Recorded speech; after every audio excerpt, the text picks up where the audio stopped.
உயர்நிலைக் குழுவிலே பல்வேறு பிரச்சனைகளை நாங்கள் விவாதித்தோம். திமுகவோடு பேச்சுவார்த்தை நடத்துவது தொடர்பாக மட்டுமல்ல, தேர்தலை எவ்வாறு எதிர்கொள்வது, தேர்தல் ஆணையத்திற்கு நாம் சொல்ல வேண்டிய செய்திகள் என்ன, கூட்டணி வெற்றி பெறுவதற்கு நாம் கையாள வேண்டிய உத்திகள் என்ன போன்றவை குறித்து விரிவாக நாங்கள் விவாதித்தோம். பங்கேற்ற அனைவருமே கருத்துக்களை பகிர்ந்து கொண்டார்கள். பங்கேற்ற அனைவரும் நாம் 4 தொகுதி வேண்டுமென முதலில் கோரிக்கை விடுத்தோம். 3 தொகுதியாவது 2 தனி தொகுதி, 1 பொது தொகுதி என்கிற அளவில் கேட்டு பெறுவது நலம் பயக்கும் என்கிற அடிப்படையிலே சிலர் கருத்துக்களை பகிர்ந்து கொண்டது உண்மை.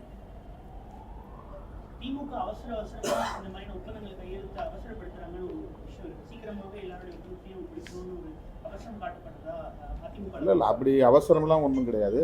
ஏற்கனவே கூட்டணியில் இடம்பெற்றுள்ள கட்சிகள் தான், புரிதலோடு இயங்குகிற கட்சிகள் தான் இந்த கூட்டணியில் உள்ளன. கொள்கை புரிதலோடு செயற்பாட்டு நடவடிக்கைகள் உட்பட அனைத்திலும் இணக்கமாக இருந்து இயங்கிக் கொண்டிருக்கிற கட்சிகள் இந்த கூட்டணியிலே உள்ளன. ஆகவே எந்த குழப்பமும் கூட்டணிக்குள் கிடையாது. எந்த அவசரம் அல்லது பதற்றம் என்பதும் கிடையாது. வாய்ப்பிருந்தால் இன்றைக்கு வந்து பேசி அதை ஒப்பந்தத்தை போடலாமே என்ற ஒரு கருத்து சொல்லப்பட்டது. நாங்களும் அதற்கு இசைவளித்தோம். 10 மணிக்கு தொடங்கிய 9 மணிக்கு தொடங்குவதாக நாங்கள் திட்டமிட்ட உயர்நிலைக்குழு 11 மணிக்கு தான் தொடங்க முடிந்தது. ஆகவே 12 மணிக்கு நாங்கள் கொடுத்த நேரத்திலே போய் சேர முடியவில்லை. அதற்கான அவ்வளவு அவசரமாகவும் இந்த கூட்டத்தை எங்களால் முடித்து கொள்ள முடியவில்லை.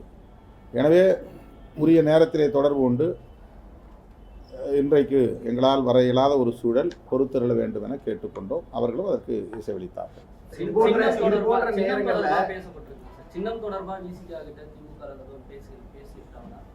அதெல்லாம் இப்போ ஒன்றும் பேசுகிறேன். அன்னைக்கு சொன்னது தான், அதோடு நாங்கள் பதில் சொல்லிட்டு வந்துட்டோம்.